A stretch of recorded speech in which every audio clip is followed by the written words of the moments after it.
Dr. Asante, you were at PULC, and I believe this was one of the things that you had to contend with all the time, how to recover, but also how to ensure that ECG is indeed not passing on inefficiencies to us, right?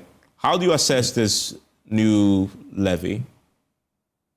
Thanks, and good evening to you and all your listeners. I think, as the former minister has said, there are two issues. It's the under-recovery, but once the under-recovery is in the past, there's a debt. So we are faced with the twin problem of continuing under-recovery and a debt that was incurred some months and years back. Now, whatever you do to fix the inefficiency, you will still have that debt. So you've got to do something to deal with the debt that is in the past, which you still owe to the IPPs and the fuel suppliers. And you've also got to take into account how to stop that debt accruing. Now, the PRC's role will only be with current, expenditure and current incomes.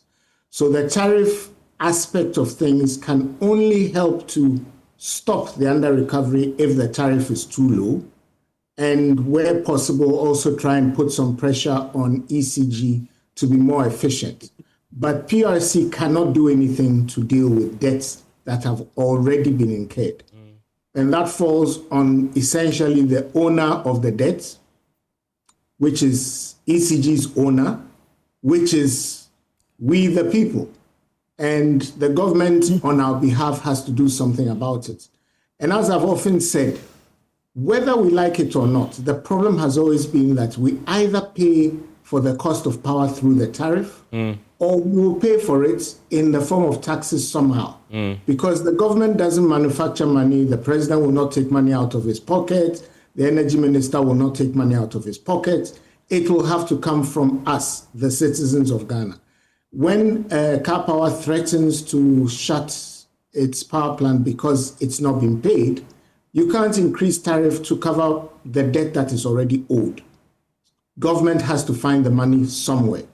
They can find it by not paying nurses so that they can, find some money to pay for the power, or they can increase taxes. I mean, whichever way it is, taxes or levies, we the people have to realize that we are always going to pay for this. We can scream for lower tariffs, but if the tariffs are too low and it creates a debt, we will pay like we are paying now.